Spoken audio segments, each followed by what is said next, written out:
Bonjour très chers développeurs, dans cette nouvelle vidéo, on va voir comment est-ce qu'on va implémenter cette page de connexion pour permettre à l'utilisateur de se connecter avec son compte ici Google pour qu'il puisse accéder à la page ici d'accueil. Donc on est sur Android Studio avec toujours cette application qui nous est générée par défaut. Donc je vais être là et sélectionner ici les commentaires. Je vais effacer ces commentaires, scroller vers le bas et retirer cette classe ici. La classe qui comporte ici la génération par défaut, c'est bon la plainte code. Donc je vais retirer tout ceci. Et là, on va commencer par créer la page de connexion. Donc je vais créer d'abord un dossier là où habitent mes pages. Ok, je vais créer ici un dossier là où on va trouver toutes les pages de cette application. Et la première page, comme vous pouvez le voir ici, c'est la page de connexion, donc les logins. Donc je vais partir là et générer ici nouveau ici fichier Dart appelé login.dart. Ok, dans login.dart ici je vais générer un stateful widget. Donc je vais faire STFL pour stateful widget. Commençons d'abord par importer d'abord les matériels et ensuite je vais faire STFL pour les stateful widget, et comme nom je vais l'appeler ici login. Et là je vais ici comme page d'accueil, je vais indexer ici login widget que je viens de créer. Donc la page de connexion, ça sera ici la page d'accueil. Ok, alors je vais l'importer rapidement. Et comme titre de notre application, je vais mettre Firecast. Et comme la couleur ici, la couleur primary swatch, je vais utiliser Amber. Ok. Et that's it. Je vais aller sur le widget login. Et que je vais commencer ici par déclarer et décorer cette page par une image. Donc je vais créer un dossier appelé ici asset. Je vais créer un dossier appelé asset et je vais partir sur GitHub pour glisser ici l'image ici. Je vais glisser ici cette image ici. Sentez-vous aussi à l'aise d'aller sur GitHub et trouver cette image. Ok, je vais faire Refactory et de là j'aurai cette image ici avec laquelle on va décorer notre page. Et il faut ici l'ajouter ici sur cette partie ici dans le fichier pubspec.yml. Donc là dans 40e ligne ici, faites entrer et ensuite déclarer ici asset. Et après asset ici, je vais mettre ici je vais mettre double point et je vais mettre les noms ici de mon dossier asset comme les noms de ce dossier qu'on a créé. Ok, les mêmes noms qu'on a créé. Ok, après je vais fermer ces fichiers, je vais cliquer sur pub get resolving dependencies. Ok, resolving dependencies, qu'est-ce qui se passe? Problème d'action, je ne sais pas. Bon, on va y revenir. Donc on va y revenir. On a un petit souci avec la connexion, donc on va essayer après to connect again. Donc je vais essayer après. Donc on va continuer. On va continuer jusque là. Ok, je vais voir les connexions de retour. Donc la connexion plutôt, je prends. Et là, qu'est-ce que je vais faire ici? J'ai un container. Ok, j'ai un container. Je vais retourner ici un scaffold. Je vais retourner ici un scaffold et dans ce scaffold ici, la partie body, dans la partie body ici, je vais mettre ici un widget appelé safe area. Et safe area prend en charge ici les child pour l'enfant ici que je vais indexer dans safe area. Ça sera ici single child scroll pour avoir les scroll bar dans cette page. Et de là je vais indexer ici un colonne pour afficher ici mes widgets d'une manière verticale. Et un colonne prend toujours la liste ici des widgets. La première de cette liste ici, j'aurai ici un container. Donc je vais commencer par déclarer l'auteur de cette container ici, le container qui va prendre ici mon image. Donc je vais lui dire mediaquery.context.size multiplié par 0.40 pour qu'il puisse prendre ici 40% de l'auteur ici de cette page. Et comme la décoration ici, je vais décorer cette conteneur avec l'image ici, image decoration. Et comme l'image ici, je vais prendre l'image me venant ici de asset image. Je vais dire que ça vient des dossiers asset et l'image s'appelle ici firecast.png. Ok, les noms de cette image là. Et là, on a un petit souci avec ça. Donc, j'ai oublié ici de préciser. Là, j'ai oublié de préciser l'auteur. OK. Et là, je crois que je vais ajouter un point virgule. Là, on est bon. Je vais faire un autre reload. Notre reload. Okay. Pourquoi ça prend tout ce temps ici? OK, on est là. Ça fonctionne, mais on n'a pas d'image parce que... dans les pubspec.ymol ici, on n'avait pas mis cette page à jour. Donc, on va cliquer ici sur pubget. OK. On va attendre que ça charge. OK. Dans 5.9 secondes, ça charge. Et puis, je vais cliquer sur auto reload. Auto reload.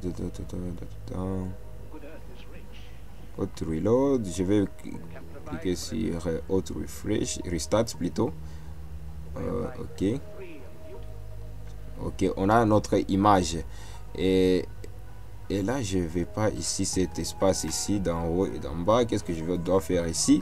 Je vais dire ici fit box fit .cava ici pour que l'image puisse contenir tout l'espace de ces conteneurs.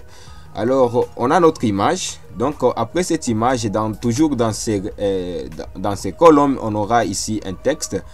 Et ce texte, ça va décrire ici le titre de notre application. Et on va ici styliser ce texte. Ici, on va dire ici texte align center. OK. Pour que le texte soit centré. On a notre texte. Je vais un peu l'agrandir. Donc, je vais appeler ici la propriété style. Et je vais appeler ici theme of context pour...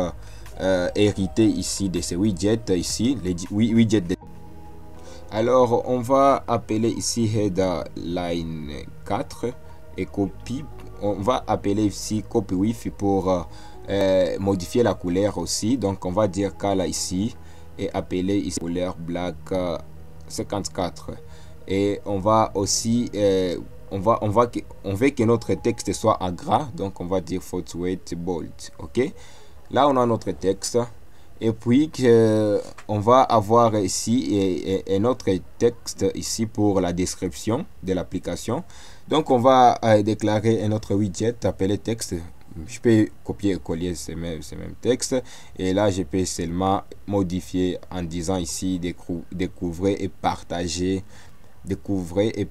ici les meilleures voitures de l'X. Vous pouvez partager les meilleures voitures de l'X 2021. OK. Et là, je vais les headlines, utiliser le headline 5. Je vais avoir aussi besoin ici d'un petit espace. Donc, je vais ajouter ici un padding de 12.0. OK. Je vais faire un autre reload. Et là, après ce texte ici, j'aurai besoin ici d'un bouton pour permettre à l'utilisateur puisse soumettre ici cette page ici pour que puisse se connecter plutôt. Alors comme on press, j'ai une fonction qui ne fait rien et là j'aurai un texte pour décrire à l'utilisateur ici ce bouton de dire ici connectez-vous avec Google. OK, là on a notre bouton.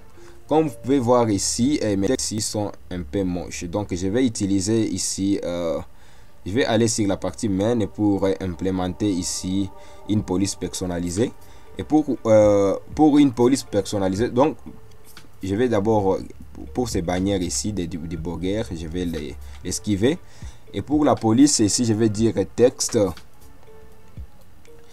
thème ici, je vais dire Google. Je vais dire Google pour Google Font. Donc j'ai pas encore Google Font, donc je vais aller sur la partie pubspec.ymol pour télécharger ici ces packages. Je vais ouvrir ici les navigateurs. Je vais ouvrir mon navigateur, je vais aller sur pub.dev Et là, je vais chercher ici les packages Google Fonts. Ok. Donc, je vais cliquer Entrée. Cliquer Entrée et cliquer sur le premier lien ici. Et là, je vais cliquer sur la partie Installing. Et je vais copier ici cette dépendance. Je vais aller les copier ici. Je vais aller les coller plutôt dans un peu en haut. C'est pas ici. Donc, un peu là en haut. Ici, sur la partie de dépendance. OK. Et je vais cliquer sur PubGet pour télécharger ici les classes de cette dépendance. OK. Et là, je vois que ça marche.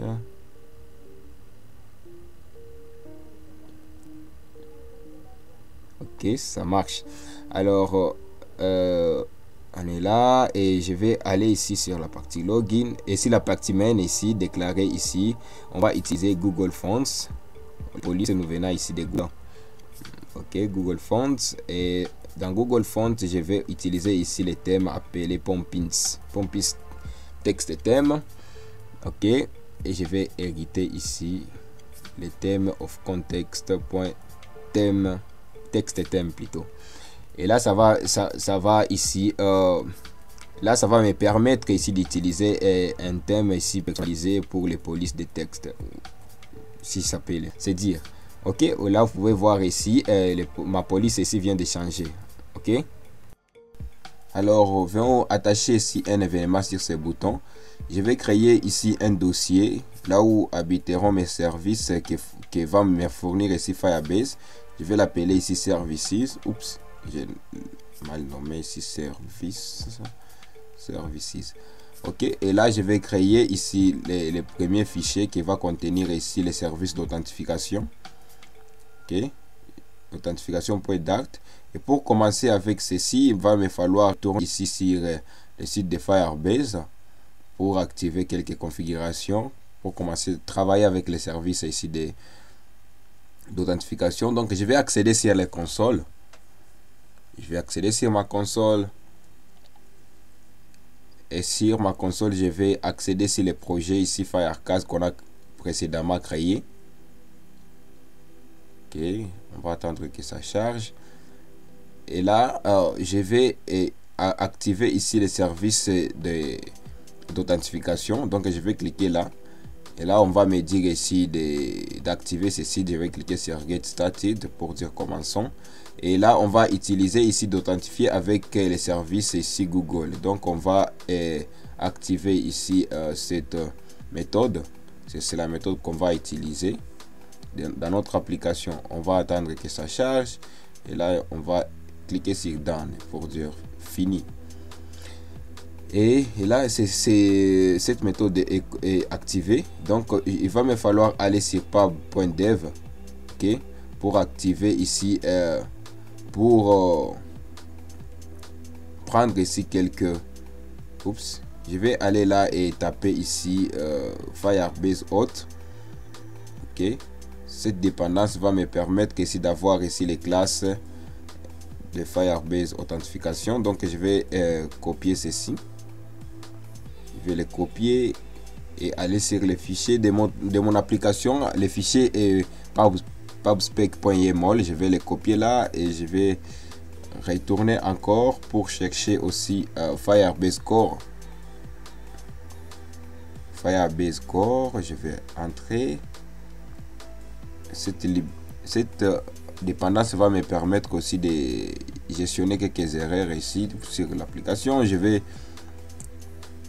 aussi l'ajouter là et j'ai ensuite, comme vous voyez qu'on va utiliser ici les connecteurs et les providers Google. Ici il va nous falloir ici aussi les packages ici appelés Google Sign In.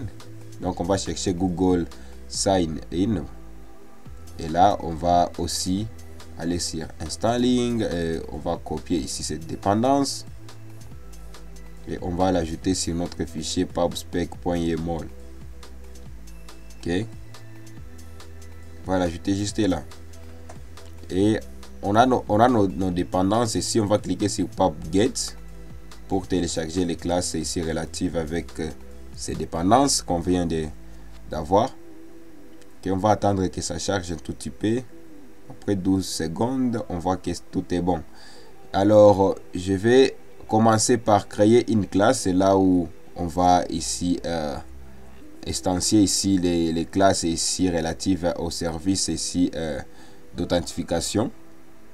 On va avoir besoin d'une instance de la classe ici Firebase Auth. Firebase Auth pour Firebase Authentification. On va créer une variable qui va stocker cette instance Firebase Instance. Ok. Alors, on aura aussi besoin d'une autre variable pour stocker ici l'instance de Google Sign In. Donc, Google Sign In, on va créer une variable appelée Google Sign In. Et on va appeler pour avoir son instance.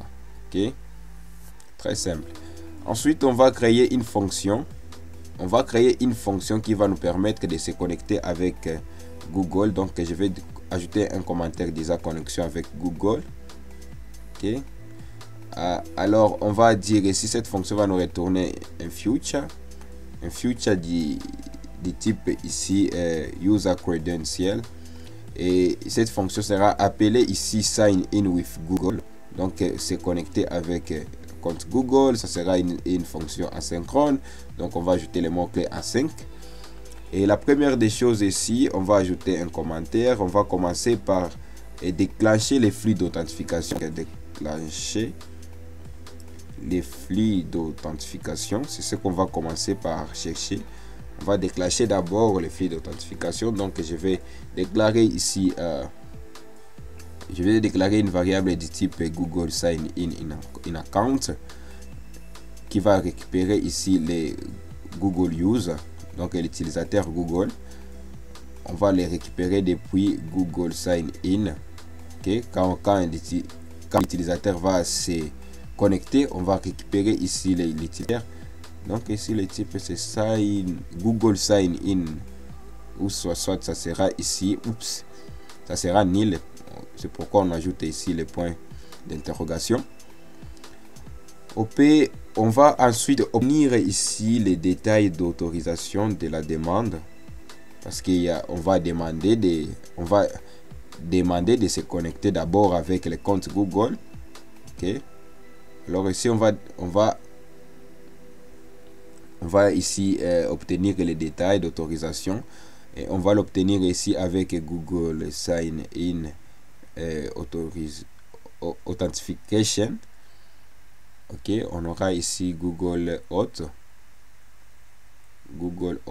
Je peux soit retirer ici le type ici de cette variable, et là je vais affecter dans cette variable, on va dire await pour poser cette instruction.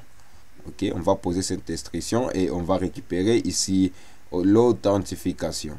Ok, et là on me dit que cette variable ne doit pas être nulle, donc je vais ajouter un point d'exclamation ici avec ok. Yeah. Alors ensuite on va ici créer un nouvel identifiant. Donc on va créer un identifiant quand on aura déjà obtenu les détails ici, l'autorisation de la demande. On va créer un nouvel identifiant.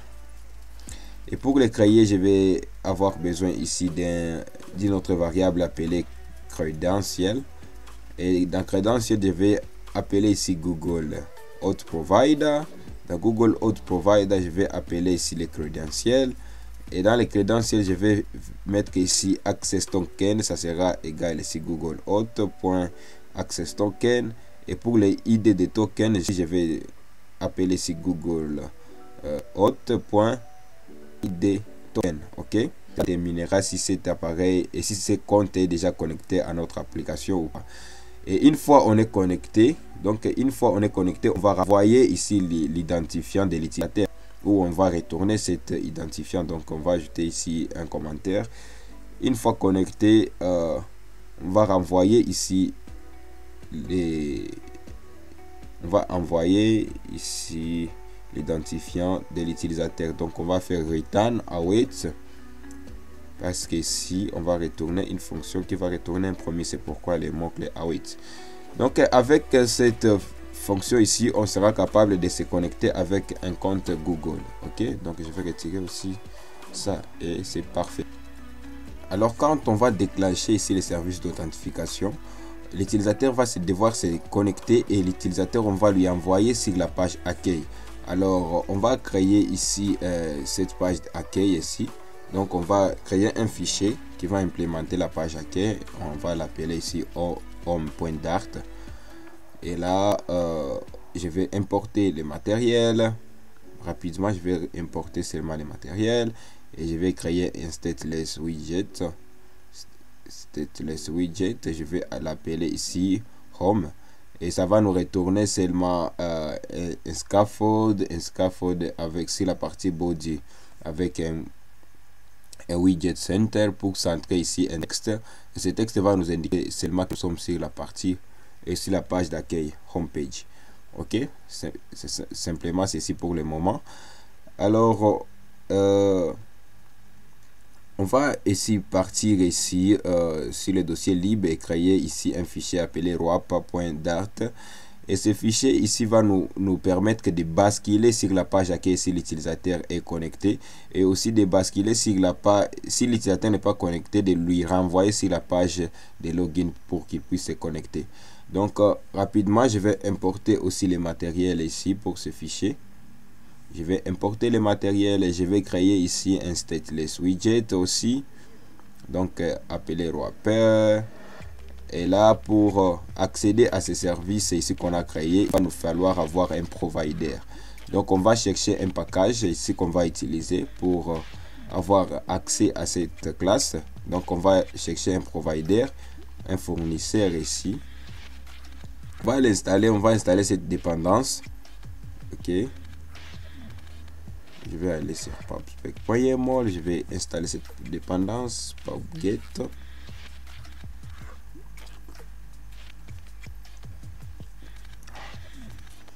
Faut attendre que ça charge. Ok, on est bon. Alors on est capable alors d'accéder ici aux méthodes qui nous sont déclarées ici sur authentification.dart. Donc on va déclarer une fonction qui va nous permettre d'avoir l'état d'utilisateur en temps réel. Cette fonction ici va nous permettre ici de vérifier si l'utilisateur est connecté ou pas. Donc on va dire ici l'état d'utilisateur en temps réel, et cette fonction ça sera du type string qui va nous retourner l'utilisateur ou soit un nil, parce que l'utilisateur peut exister ou ne pas exister. L'utilisateur peut être connecté ou ne pas connecté. Alors ici on va dire get user pour dire obtenir l'utilisateur s'il est connecté ou pas. Donc cette fonction va nous retourner ici auth, on va nous retourner la méthode auth changes. Ok, simplement ça. Alors pour accéder à cette fonction depuis l'extérieur, depuis d'autres widgets, il faut utiliser le provider, le package qu'on vient d'installer. Donc on va utiliser ici on va affecter dans cette variable ici la valeur ici qui va nous fournir ici le provider. Ok, oups, c'est le provider of context pour hériter ici, je m'excuse, pour hériter la valeur ici qui va nous fournir ici cette classe depuis le widget supérieur. Donc je vais importer ceci. Alors pour qu'on puisse hériter cela, on va aller sur le dossier main pour hériter de cette classe ici. Pour hériter les services qui sont déclarés dans cette classe, je vais main. Et main c'est le top niveau ici de nos widgets. Ok, alors cette fonction, je vais d'abord m'assurer que tous les widgets flitter sont initialisés. Donc flat binding en choix initializing. Donc cette fonction, je vais le mettre en synchrone. Je vais dire await. On va attendre qu'on initialise ici les services Firebase. Je vais importer ici Firebase. Et puis, je vais initialiser les services Firebase. Donc, initializing app. Et de là, je vais alors mettre que les providers. Parce qu'on va utiliser plusieurs providers. Donc, on va appeler ici multi-provider. Ok. On va les mettre entre crochets parce qu'on aura une liste de providers. Donc, la première... les premiers providers, on va utiliser ici le stream provider, et parce on doit avoir les valeurs qui va changer en temps réel, donc on va appeler ici .value pour obtenir cette valeur que va nous fournir ici ces providers. et on va l'initialiser par nil. Les données initiales seront nil, et on va récupérer ici la valeur ici de ces providers depuis notre classe ici authentification, et on va récupérer ici la méthode ici user. Ok, donc ce qu'on a fait ici, et à partir ici de ces providers ici, on sera aussi capable ici de extensier ici cette valeur ici aux widgets qui vont hériter ici de ces providers, ok, dans l'ensemble de notre application.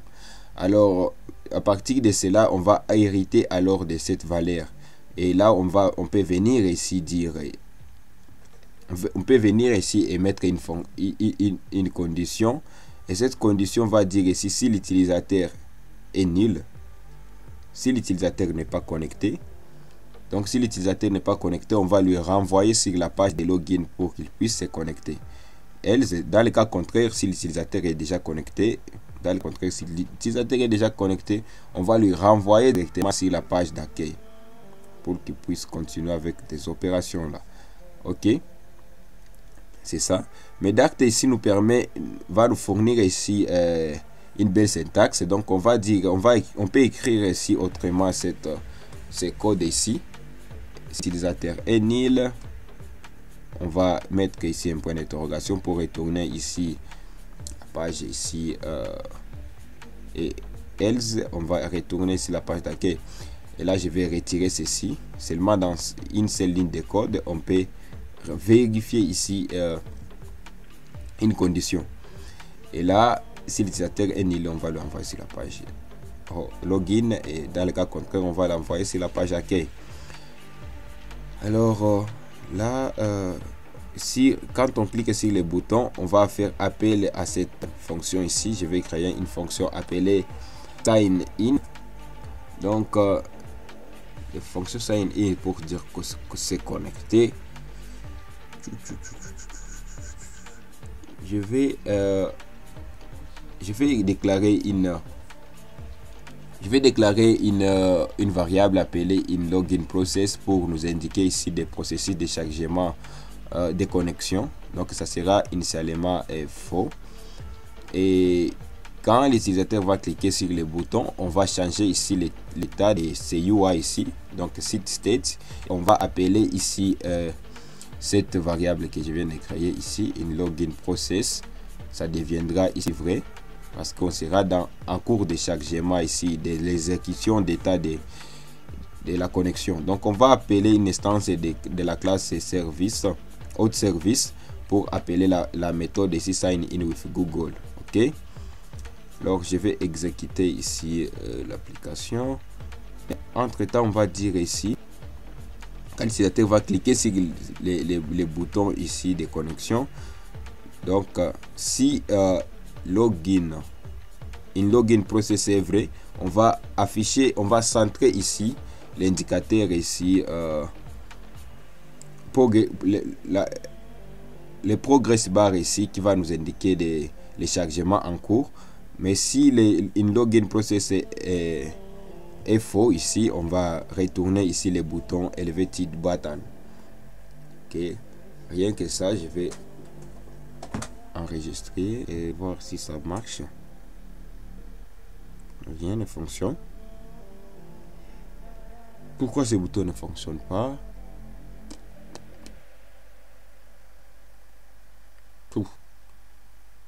Je vais couper l'application, je vais couper ça et redémarrer ça de nouveau pour voir si ça va changer. Et là, pour cette rien, ne vous inquiétez pas, c'est pour juste là, pour Xlint qui déprécie les API. L'API ici Firebase Core, c'est juste la dépréciation ici, comme vous pouvez le voir ici, la dépréciation de l'API. Okay.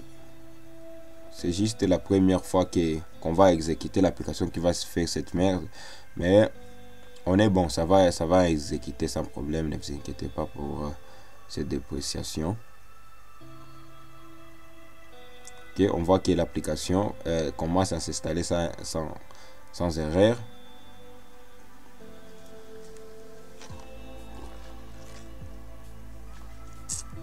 Ok, on va attendre que ça s'installe. Ok. On est bon, l'installation est en cours et l'application s'est lancée à bon et du fort. Et là,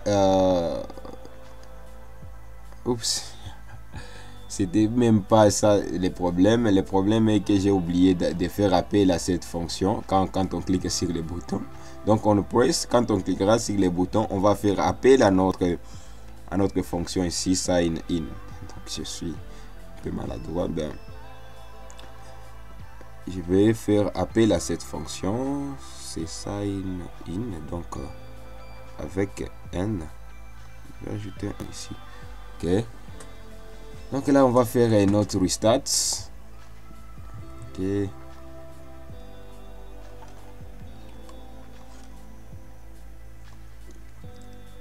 et on va alors faire appel ici au roi au lieu de faire appel à ces logins ici. Donc sur la partie main, on va appeler ici wrapper pour qu'on puisse basculer entre login et la page accueil. Et là je vais faire un autre reload, et là ça va nous permettre ici de vérifier si notre condition va fonctionner, de basculer entre la page de connexion ou la page accueil. Alors je vais cliquer ici sur ce bouton. Donc on est là, on nous indique ici des processus de chargement, ça se déclenche ici cette fonction ici. Je vais me connecter avec ce compte ici. Ok, et là on va retourner ici. Si une fois connecté, on va retourner ici l'identifiant des nouvelles utilisateurs là. Ok, et là on va se retrouver ici sur la page accueil.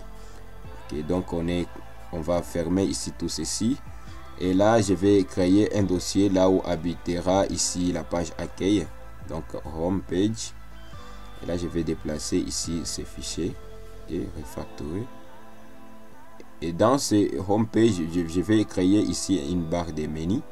Donc je vais cliquer sur new dact file et je vais l'appeler ici home app bar.dact. Et là je vais importer directement ici le matériel. Je vais importer ici le matériel, et dans ce matériel ici je vais créer un stateless widget appelé home bar. Et sur notre page d'accueil ici je vais retourner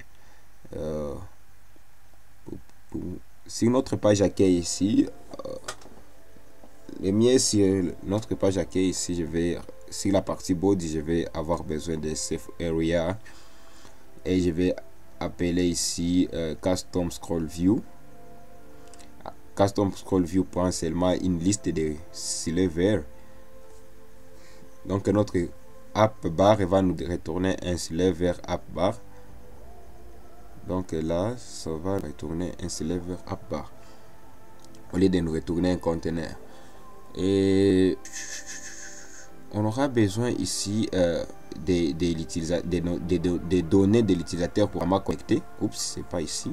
On aura besoin de, sur la page accueil, des données de l'utilisateur pour vraiment connecter. Je vais importer ici, je vais l'importer là.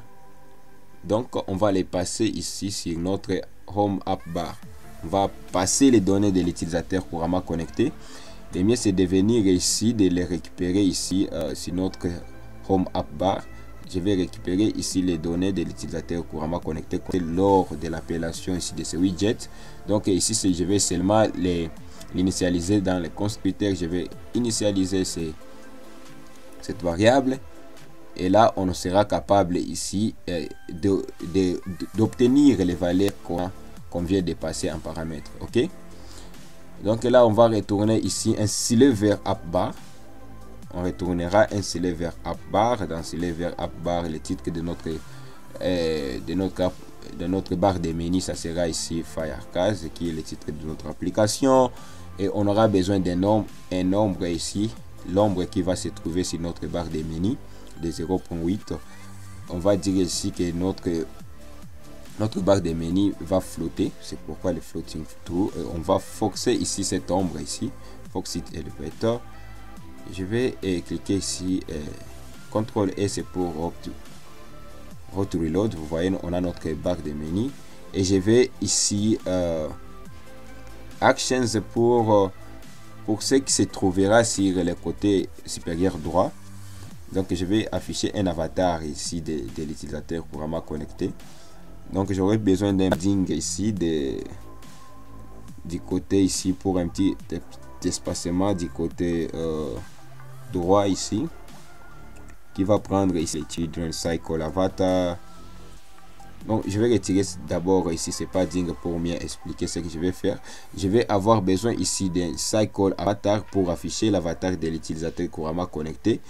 Ok, donc on va avoir besoin ici des background color, ça sera une couleur gris, et l'image ici de l'utilisateur couramment connecté, on va l'obtenir ici de network image, et l'image qu'on va afficher ici, on va l'obtenir de notre variable user, et que ça ne doit pas être pourquoi le point d'exclamation. Ok, là on a l'image ici de l'utilisateur couramment connecté. Je vais ajouter un petit espacement ici sur la partie droite. Je vais dire right, ok, de 0.8. et là un autre reload, vous allez voir ici ce petit espacement. Et le mien ici, je vais changer la couleur ici de la barre de menu. Donc je vais aller sur la partie main ici, et sur les thèmes de l'application, je vais appeler app bar theme. Pour le thème de notre barre ici de menu, je vais dire app bar theme. Et background color, ici la couleur ici du background, ça sera ici white pour la couleur blanche. Et là je vois que ça c'est très joli. Ok, alors continuons. Quand l'utilisateur va cliquer sur l'image de profil, qu'il soit capable de visualiser ici son profil. Alors je vais créer un dossier. Ce dossier va héberger ici les fichiers relatifs au profil de l'utilisateur couramment connecté, et de là on va apprendre ici la notion de navigation. Donc on va aller sur main.dart et on va retirer ceci. Donc on va retirer ça, on va initialiser nos routes. Ok, la route par défaut ici, ça sera ici l'anti-slash, et je vais déclarer ici un objet ici pour configurer ici mes routes, et l'anti-slash ici va nous mener ici, ça sera notre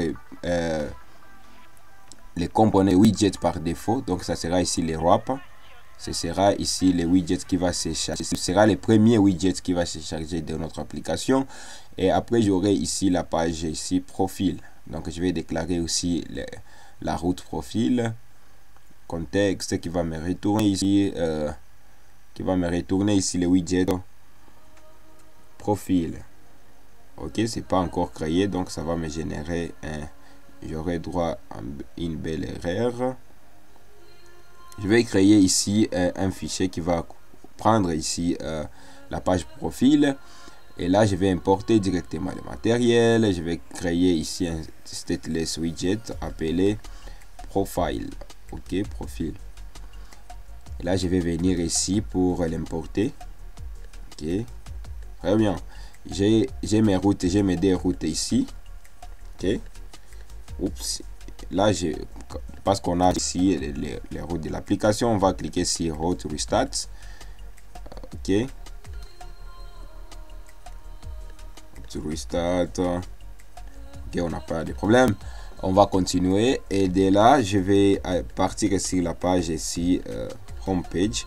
Quand l'utilisateur va cliquer ici sur l'image de profil, donc on va ajouter ici l'action qui va suivre ou un événement sur Cycle Avatar.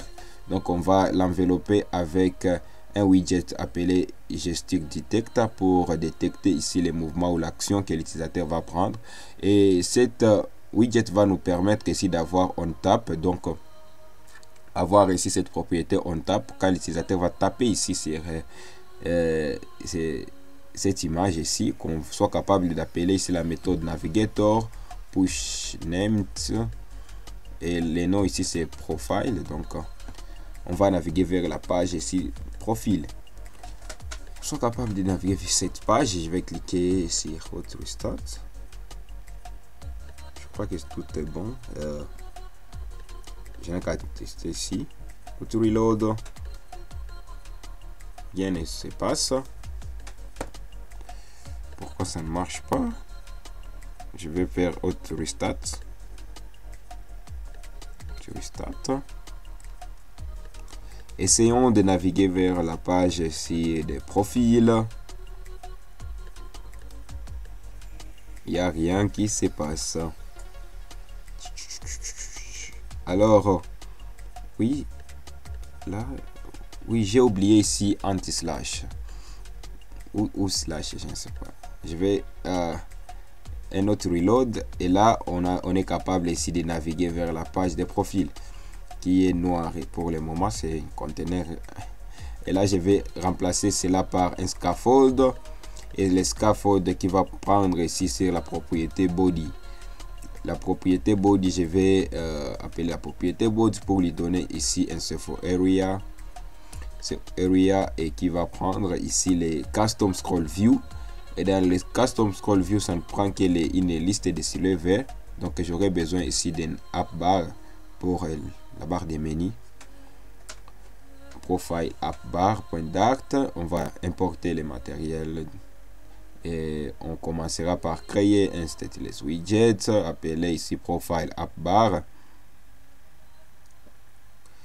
et profile app bar, on aura besoin ici des données de l'utilisateur vraiment connecté. C'est pourquoi on vient de déclarer ici cette variable. On va l'initialiser sur la partie constructeur. Je vais importer ici. Alors j'aurai à appeler ici le profile app bar. Je vais l'appeler ici profile app bar et je vais passer ici les données de l'utilisateur couramment connecté. Donc je vais le copier justement là. Je vais le copier et le coller juste là. Et là je vais importer ici le provider et importer ici l'utilisateur. Et là je vais passer les données de l'utilisateur couramment connecté en paramètre des profils app bar. Et je vais partir ici sur app bar et je vais appeler ici les vers app bar qu'on va utiliser ici title, juste pour le titre que je vais mettre ici profile, ok, juste pour le moment. Et là on va voir ici notre page de profil. On est capable ici de naviguer vers ces deux pages, ok. Alors veillons voir comment est-ce qu'on va décorer notre barre des menus. Donc on va commencer par étendre l'auteur de notre barre des menus. On va étendre l'auteur de notre barre des menus avec cette propriété ici, expanded height. Expanded height. Oups, ça ne vient pas. Expanded height. On va l'étendre avec une valeur de media query, donc avec 40% de toute l'auteur de cette page ici, de notre page profil. Donc on va faire media query, on va prendre le contexte de cette page et puis on va appeler ici size pour dire la taille de cette page, et on va prendre l'auteur, et parmi toute l'auteur ici on va prendre seulement 40%, donc on va faire multiplier par 0.40 pour prendre 40% seulement, et on va ajouter ici la propriété pint true pour que ça puisse rester au top, ça ne puisse pas scroller quand on aura une liste ici sur cette page. Et je vais appeler ici flexible space pour ajouter un espace qui sera flexible. Et là on va commencer par appeler le background ici. Le background, on va lui donner un conteneur, et dans notre conteneur on va ici décorer notre conteneur qu'on a passé dans ce background avec box decoration, et box decoration va prendre ici une image qui va décorer notre conteneur. On va décorer notre conteneur avec l'image provenant de network image, donc ça sera l'image de l'utilisateur couramment connecté. Donc on va faire user.photo URL, c'est des points d'exclamation, c'est parce que le network image ne prend pas en charge ici les valeurs nil, donc on a mis ces points d'exclamation pour dire que ces valeurs ne doivent pas retourner un nil. Donc quand on enregistre, on a cette image, ok. on a l'image ici, donc on est capable de visualiser l'image de l'utilisateur couramment connecté. Après les conteneurs ici, on va avoir besoin ici du nom et d'email de l'utilisateur couramment connecté. Je vais utiliser ici les rich text ici parce que je vais afficher ici des textes, les noms et l'email. Ok, les rich text, ça sera un seul texte qui me permet d'afficher des textes à la fois. Donc on va commencer ici par texte span. Texte span prend un children de texte span aussi. J'aurai un texte span. Alors les textes qu'on va afficher ici, premièrement on va afficher ici le user.displayName pour afficher les noms. Ok, affichage du nom de l'utilisateur couramment connecté. Et là je vais styliser ces noms ici, donc je vais faire style. Ok, style, je vais d'abord hériter ici au thème du texte, donc je vais faire theme of contexte pour hériter ici le thème du texte, et je vais appeler ici le thème et je vais appeler body text et tout. Ok, et là je vais faire copy with pour changer la couleur ici de ce texte. Je vais faire copy with, donc copier avec la couleur. Je vais le copier et le coller avec la couleur noire. Donc je vais faire ici mon navigateur ne répond pas, mon éditeur ne répond pas. Ok, ça y est. Et là je vais faire color.black, ok, pour la couleur noire. Et that's it. J'ai le texte avec la couleur noire, donc je vais copier et coller ça pour afficher aussi l'email.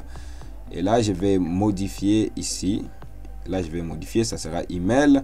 Et là en bas je vais modifier le body text et tout par caption pour que ce soit un peu petit par rapport au titre. Et là vous voyez j'ai le texte qui est lié, donc je vais faire anti/n pour passer à la ligne. Ok, ça y est. Et là ce qu'il faut ici c'est styliser un peu. Je vais un petit espace ici. Donc d'abord je vais aligner les textes au centre, donc je vais faire texte align avec le widget texte align center pour que le texte soit centré. Ok, et je vais un petit espace ici. Je vais une marge, je vais réduire la marge ici, la marge gauche après le texte ici, les root text. Donc je vais faire ici title padding. Ok, et dit insert, je vais only la partie gauche, donc left, je vais seulement une marge de 46.0 et bottom pour la partie inférieure de 8.0 plutôt. Ok, la partie inférieure. Donc quand j'enregistre, vous voyez que le texte a mon texte est rangé. Donc j'aurais besoin aussi d'afficher un icône ici là en haut pour que l'utilisateur puisse se déconnecter. Donc je vais faire actions dans l'action ici. Je vais ajouter ici icon button. Quand on va ici appuyer sur ces boutons, pour le moment on va appeler une fonction vide pour le moment, et je vais ajouter ici une icône. L'icône ça sera ici icons logout pour l'icône ici de la déconnexion. Et ok, et là quand on fait un autre reload, si on appuie ça, rien ne se passe. Ici il faut ajouter une action. Ajoutons une fonction qui sera déclenchée quand l'utilisateur va appuyer sur notre icône. Donc je vais dire que cette fonction sera logout, qui va prendre en paramètre ici les bits contexte. Voilà. Et là premièrement ça sera de naviguer l'utilisateur vers la page accueil. Donc on va faire ici navigator of pop-up, ok, pour éviter les nils. Donc on va lui renvoyer d'abord sur la page accueil, et puis dans notre classe ici autre service, il nous faut la méthode ici qui va permettre à l'utilisateur de se déconnecter. Donc je vais importer ça. Alors allons sur la classe ici, le fichier qui implémente ici la classe autre service. Veuillons créer ici une fonction qui va permettre à l'utilisateur de se déconnecter. Donc cette fonction ici, je vais dire ici déconnexion, et là je vais dire ici notre fonction va nous retourner ici un future du type void, Et là, je vais dire le nom de cette fonction, ça sera ici sign out. Ce sera une fonction ici asynchrone. Donc, je vais poser cette inscription await pour poser ici cette inscription. Google sign in. OK. Sign in, on va appeler la méthode ici sign out. On va d'abord se déconnecter ici de notre provider ici, le provider Google.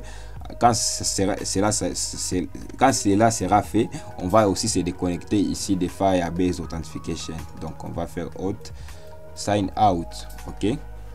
Alors quand on se déconnectera de ça, donc je vais faire appel à cette méthode ici sign out. Voilà, très simple. OK. Alors quand on cliquera sur notre bouton ici, sur notre icône ici, qu'on soit capable d'appeler de déclencher ici cette fonction ici sign out. On va passer ici les contextes en paramètres. Ça fait plus de 54 minutes que je suis en train de parler aussi. OK, là on va compiler notre application. On va recompiler notre application. OK, ça fonctionne. OK. Alors ça marche. Là vous allez voir ici les textes ici, ça risque ici de ne pas être visible. Qu'est-ce qu'on va faire ici dans la partie conteneur ici? On va ajouter ici une couleur dégradée. Donc on va ajouter un autre conteneur.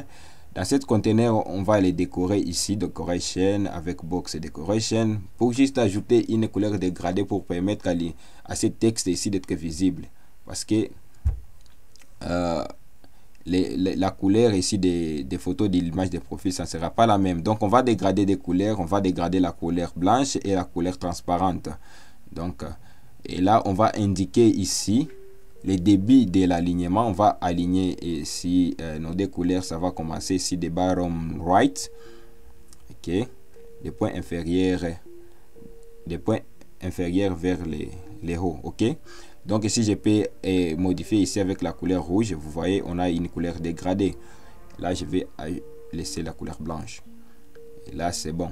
Je peux déconnecter l'utilisateur. L'utilisateur est déconnecté.